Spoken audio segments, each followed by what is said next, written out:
A quiet home where everything seemed normal. But inside that house, a dangerous plan was unfolding every single day. Just a few drops that looked harmless, but in reality, they were turning into death. Doctors couldn't understand what was happening to him. And the biggest question, was it an accident or a planned murder? True crime story, Eye Drops Murder. This is the story where love turned into poison. Make sure to watch till the end because the truth at the end will shock you. The city was quiet that morning, just like any other day, but there was something heavier in the air, as if the silence itself carried a warning. The sun slowly rose higher in the sky, casting a soft golden glow over large suburban homes. Life had already begun everywhere. Coffee brewing in kitchens, children getting ready for school, cars starting in driveways. But at the end of the street, one house remained still. It was the kind of house people admired, a large white home with a perfectly trimmed lawn, clean walls, and flowers neatly arranged by the front door. People often called it the perfect couple's home. But today, something felt off. The curtains were still closed. It was already around 9 a.m., yet there was no movement. A neighbor walking by slowed down for a moment. She glanced at the house, then looked again. "That's strange," she murmured to herself. Usually by this time, there was always some activity inside. She stood there for a few seconds, then walked away, assuming it was nothing. But moments later, a sound broke the silence. A voice, panicked, shattered, as if someone inside was calling for help. Inside the house, everything was different. A man lay on the living room floor. His breathing was uneven, struggling, as if each breath was a fight he was losing. His eyes were half open. His body was slowly going limp. Beside him sat a woman. Her hands were shaking. Tears filled her eyes. She kept calling his name, but there was no response. She grabbed her phone. Her fingers trembled. She dialed. 911. A brief silence. Then a voice answered. 911, what's your emergency? She broke down. Please, help. My husband, he's not breathing properly. Her voice was full of fear, but if someone had looked closely, they might have noticed something else beneath that fear. Something hidden, something no one understood yet. Within minutes, sirens echoed through the neighborhood. An ambulance pulled up outside the house. The door opened. 2 paramedics rushed inside. They saw the man and immediately got to work. Pulse weak. Get oxygen. Move fast. The woman was moved aside. She stood against the wall, crying, shaking, but her eyes kept returning to him, as if she was thinking about something, remembering something, or maybe hiding something. Within minutes, he was placed on a stretcher, carried outside. Neighbors had gathered. Everyone had the same question. What happened? But no one had the answer. The ambulance doors shut, the siren blared again, and it sped off toward the hospital. The ambulance sped down the road. The siren echoed loudly, but inside, the tension was even louder. The man lay on the stretcher, his breathing unstable, each breath weaker than the last. One paramedic attached monitors to his chest. Another adjusted the oxygen mask. Pulse dropping. Stay with me, sir. Stay with me. But the man was no longer responding. His wife sat beside him. Her hands rested on his. She was crying, but there was a strange emptiness in her eyes. As if she wasn't just crying, but thinking something else. For a brief moment, she looked at his face carefully. Then, she looked away. The ambulance arrived at the hospital. Doors opened. The stretcher was rushed inside. Emergency! Male patient unstable! Doctors were already waiting. He was taken straight into the ICU. Inside, everything moved fast. Machines turned on. Monitors started beeping. Medications were being administered. One doctor said, BP dangerously low. Prepare IV fluids. Check for toxins. Another frowned. These symptoms don't match anything usual. Outside, his wife sat on a chair, her hands trembling, tears falling endlessly. A nurse approached her. "Ma'am, what exactly happened?" She looked up, paused for a moment, then spoke. "We were just having dinner. Everything was normal. Then suddenly, he felt dizzy."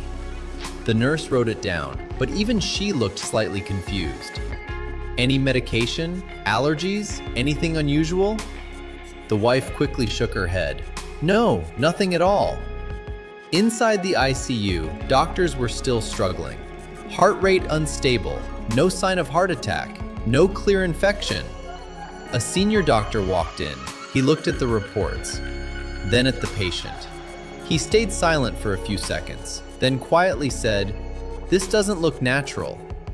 At that moment, the monitor beeped rapidly. Doctors rushed into action.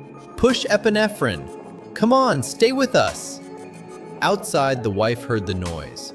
Her heart started racing. She stood up, walked toward the ICU door, but couldn't go inside. Beyond that door, a battle between life and death was unfolding. A few minutes later, a doctor stepped out. She rushed toward him. "Doctor, is he okay?" The doctor took a deep breath. "His condition is critical. We are doing everything we can." She stood there, tears in her eyes. But this time, it wasn't just fear on her face. There was something else, something no one else could see. The night grew darker. Hospital lights stayed on. Time moved forward. But inside the ICU, it felt frozen. The man's condition kept worsening. Doctors still couldn't understand what was happening to him. And outside, the woman had gone quiet. She wasn't crying anymore. She just sat there, waiting. Maybe for the end. The front door of the house remained open. Inside, the silence returned. But now, it wasn't just silence. It was the beginning of a story of love, of betrayal, and of a truth that had yet to be revealed. The hospital night stretched longer and heavier. Inside the ICU, machines kept beeping. Doctors moved quickly. And in the middle of it all, a man fighting for his life. His condition worsened with every passing hour. Blood pressure kept dropping. His heartbeat had become irregular. His breathing depended on machines. Doctors were doing everything they could. But the real problem was, they didn't know what they were treating. One doctor reviewed the reports. "This isn't a heart attack." Another added, "No signs of infection." A third one quietly said, "Could it be poisoning?" For a moment, silence filled the room. Then someone responded, "No, there's no clear evidence." Outside, his wife was still sitting near the ICU. The first night, she cried endlessly. She kept asking everyone, "He's going to be okay, right?" But by the second night, something changed. She was quiet, too quiet.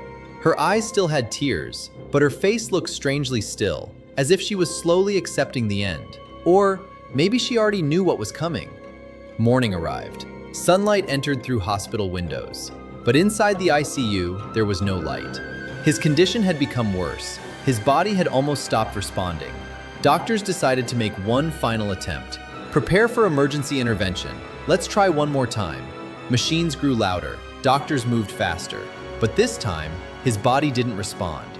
Outside, his wife heard the sudden activity. She stood up, walked toward the ICU door. Her heart raced. She tried to look through the glass, but everything was blurred. Suddenly, a long beep echoed from inside. Flat, continuous, unbroken. A doctor looked at the clock and quietly said, "Time of death." Everything was over. A few minutes later, a doctor stepped out. His face was serious. She rushed toward him. "Doctor?" He slowly shook his head. "I'm sorry." In that moment, she froze, as if time had stopped. Then suddenly, she collapsed to the floor, crying uncontrollably. Her voice echoed through the corridor. People stopped and stared. A nurse rushed to help her, but she wouldn't stop crying. Yet, if someone looked closely, they might notice something strange. There were tears. There was pain in her voice. But deep in her eyes, there was also a strange calmness. For the doctors, the case wasn't over. A senior doctor sat in his office. Reports spread across his desk. He kept thinking, how did this happen? He reviewed the symptoms. Sudden weakness, drop in blood pressure, irregular heartbeat, breathing difficulty. Everything was there, yet something didn't fit. He whispered, "This doesn't fit." Just then, a junior doctor entered. "Sir, family wants a normal death certificate." The senior doctor stayed silent for a moment, then said, "No." The junior looked confused. "Sir?" The senior doctor spoke firmly. "Something is wrong. We need a post-mortem." And right there, the story changed. This was no longer just a death. It had become a question. Outside, the wife still didn't know that her perfect plan was about to fall apart. In a quiet hospital room, the body now lay completely still. No machines, no beeping, no movement, just cold silence. The senior doctor closed the file and took a deep breath. "Start the autopsy." There was a seriousness in his voice, as if he already sensed something was wrong. The room was cold. Bright white lights illuminated everything clearly. The examination began step by step. First, external inspection. No injuries, no marks. Everything looked normal. A junior doctor said, "Sir, looks natural." But the senior doctor remained silent. His eyes scanned every detail. As the internal examination began, things started to change. Some findings didn't match. The heart showed no major damage. The lungs looked fine, yet the body's reaction wasn't normal. The senior doctor said quietly, "Collect samples."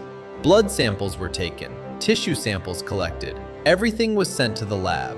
Results would take time, but the senior doctor couldn't relax. He kept thinking, how did his condition collapse so quickly? If not disease, then what? A few hours later, the lab called. "Sir, you need to see this." The report was placed on the table. He read it carefully. His eyes narrowed slightly. It read, the junior doctor was shocked. "Chemical? But how?" The senior doctor said quietly, "This is not natural." This was no longer just a medical case. It had become a suspected homicide. The hospital informed the police immediately. Soon, 2 officers arrived. One was experienced, his eyes sharp, observant. The other was younger, but curious. "Brief us," the officer said. The senior doctor presented everything. Sudden death, unexplained symptoms, and now, chemical traces. The officer nodded slowly. "So, this might be poisoning?" The doctor replied, "We can't confirm yet, but it's highly suspicious." Police made their first move. Talk to the closest person. And who was closest? His wife. She was still at the hospital, sitting in a corner, eyes red, face tired. Police approached her. "Ma'am, we need to ask you a few questions." She looked up. For a moment, fear flashed in her eyes. But the next second, she was calm. "Yes. What happened that night?" "We were having dinner." "Did he eat or drink anything unusual?" "No, everything was normal." "Any medication? Any argument?" "No." Every answer, clear, direct, and too perfect. But the experienced officer noticed something. When he asked, "How was your relationship?" She paused, just for a second, then said, "It was fine." That 1 second was enough. Outside, the junior officer said, "Sir, she seems normal." The senior officer smiled slightly. Too normal. Now things were becoming clearer. Unexplained death, chemical traces, and a perfect wife. This was just the beginning, and somewhere, the truth was getting ready to come out. The police station was quiet, but the case file was getting heavier. On the table lay a photo, a smiling couple, perfect from the outside. But now, the truth behind that image was being uncovered. The senior officer said, "If this is murder, there has to be a motive." The investigation began. Talking to friends, questioning neighbors, checking workplace records. Slowly, a different story started to emerge. One friend said he wasn't the same anymore. Another added he was barely home.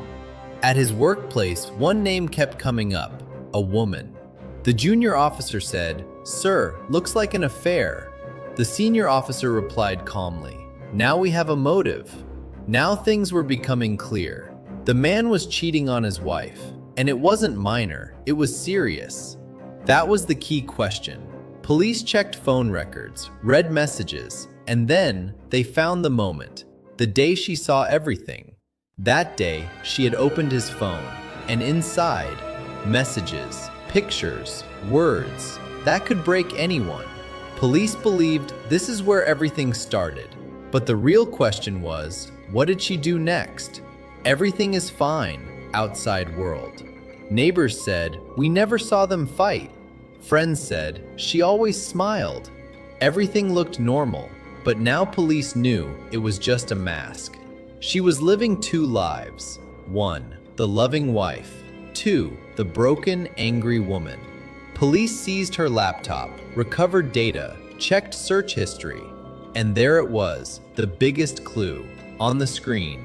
How to kill without leaving trace. Slow poisoning methods. Chemicals hard to detect. Silence filled the room. The junior officer said, "Sir, this is it." The senior officer replied, "She planned it." Now the case was strong. Motive, affair. Planning, search history, suspicious death. Everything was connecting. Phone records showed she had bought something unusual, but not direct poison. Something normal looking. Yet police still didn't know what exactly she used. The senior officer said, "We bring her in again." The junior officer replied, "This time she won't lie." The senior officer smiled. Everyone lies until they break. She still didn't know how much the police already knew. She was at home, alone, quiet. But that quiet wasn't going to last long. Inside the police station, there was a room. Small, closed, silent. A table, 2 chairs, and a camera above, recording everything. The door opened. She walked in, slowly, her face calm, as if nothing had happened. The senior officer was already seated. He looked at her. "Please, sit." She sat down, placed her hands on the table, but her fingers trembled slightly. "We want to go over that night again." She nodded. "Okay, what happened?" "We were having dinner. Everything was normal. And then?" He felt dizzy and collapsed. Everything, just like before, clean, simple, rehearsed. The officer leaned forward. His voice was calm. "You didn't tell us your husband was having an affair." She paused, just for a second, then said, "That was old." The officer replied instantly, "No, it was ongoing." Silence filled the room. Now she looked into his eyes. For the first time, her gaze wasn't steady. The officer opened a file, placed papers in front of her. "This is your search history." She looked down. Her face changed slightly. He read aloud, "How to kill without trace. Slow poisoning." The room went silent. Her breathing became faster. She asked for water, held the glass, but her hand trembled. "I was just reading," she said softly. The officer replied, "You're not a medical student, so why this?" No answer. Seconds passed. No one spoke.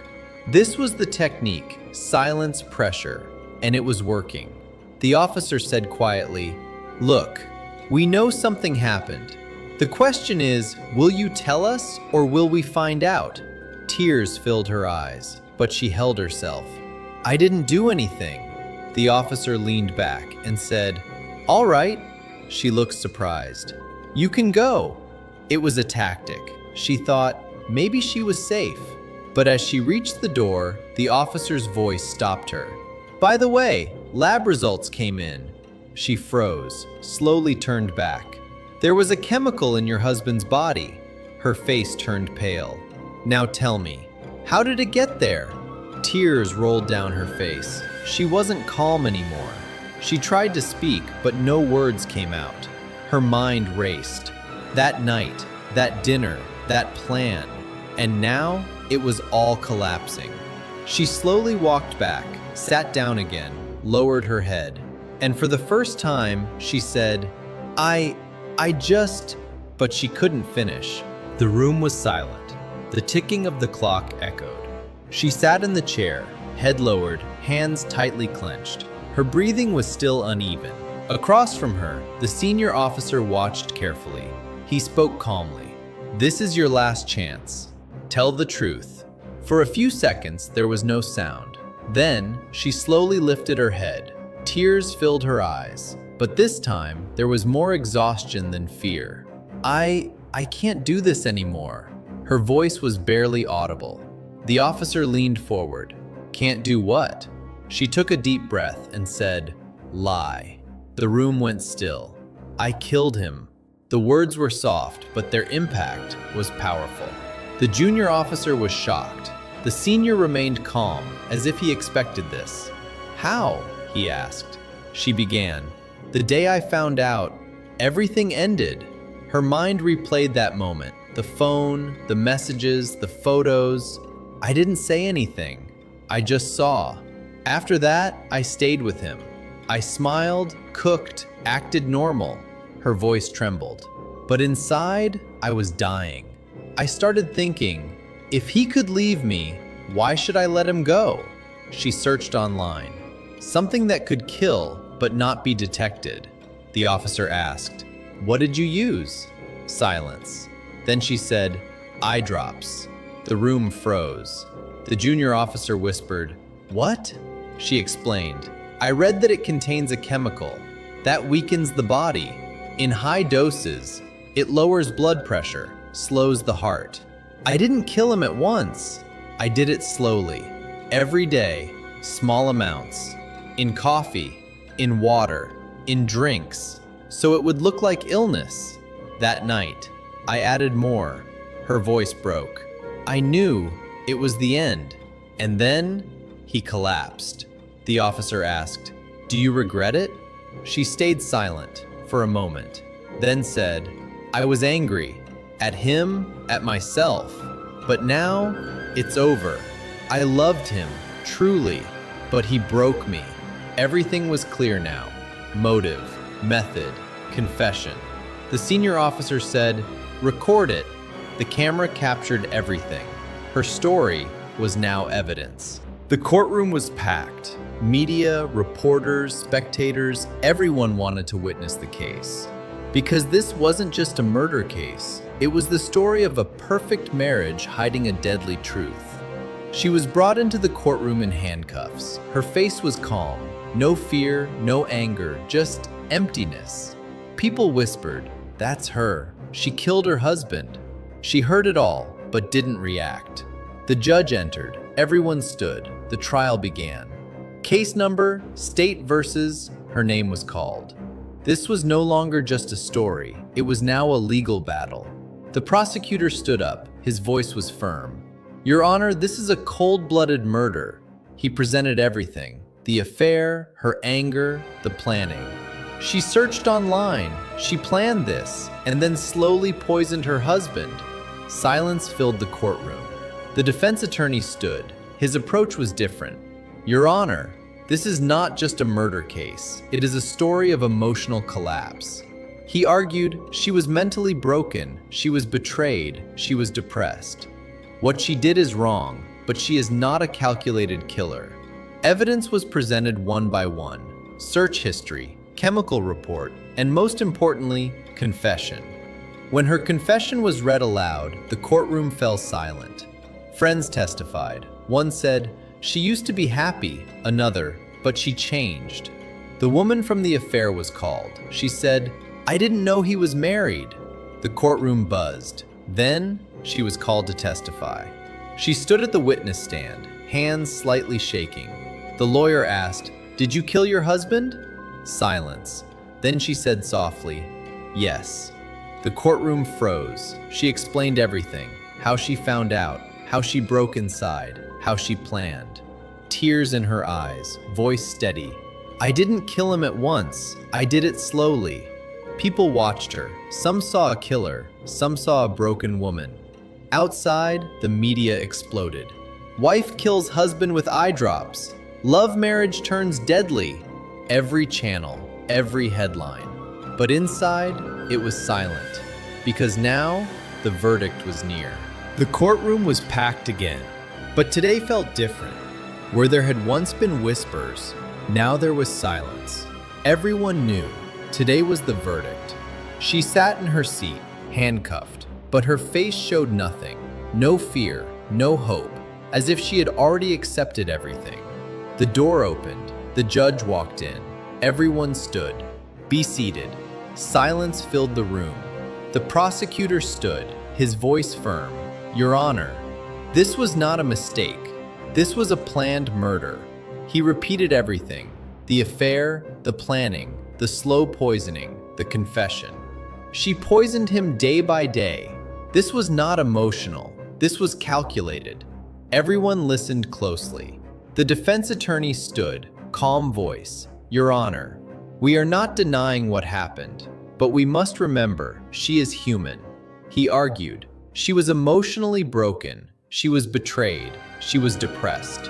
She is not just a criminal. She is also a victim. Arguments ended. The courtroom fell silent.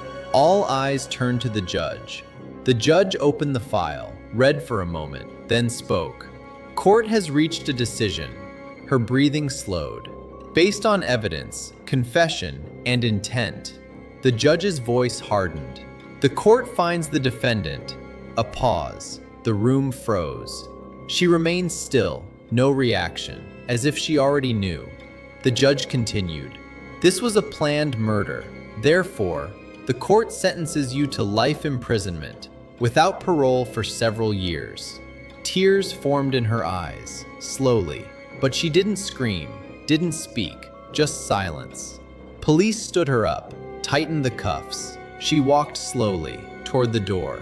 Then suddenly, she stopped, turned back, looked at the courtroom, and softly said, "I loved him, truly, but he destroyed me." Then she turned and walked away. Her story ended there. After the verdict, everything slowly went quiet. The courtroom emptied. The media moved on. People found new stories. But some stories don't really end. She was now in prison. A small cell, white walls, iron bars, and long silence. Now she had all the time in the world to think. Every day, she woke up with the same question. Was it worth it? She remembered everything. First meeting, love, marriage, laughter, and then betrayal, pain, anger. Was she just a killer or a broken woman? The truth was somewhere in between. Experts later studied the case. They said, this was not a sudden act. It was slowly built anger, betrayal, emotional trauma, suppressed anger. All of it created something dangerous. Experts said, the most dangerous thing is not anger. It is silent anger. Because the one who shouts breaks, but the one who stays silent can become dangerous. Some people said she deserved punishment. Others said she was also a victim. But the truth was, one life was lost, another was destroyed. What does this story teach? Love can be powerful, but also dangerous. Betrayal doesn't just break hearts, it can change people. And most importantly, suppressing anger doesn't end it, it makes it worse. In her prison cell, she sat near the window, the sky visible outside. She slowly closed her eyes. Maybe she wanted to go back to when everything was okay, but now it was too late. So now, the full truth is revealed. In this case, the wife Lana Clayton, who was from South Carolina, USA, killed her husband Steven Clayton. And she did it using a very calculated and dangerous method, by slowly mixing eye drops, tetrahydrozoline, into his drinks. At first, small doses, so it would look like illness. But on the final day, she increased the dose, and that led to the death of Steven Clayton. This was a case where love turned into hate, and hate turned into murder. If you enjoy real true crime stories like this, make sure to like this video. And don't forget to subscribe to the channel for more shocking real cases. Because here, every story hides a dangerous truth.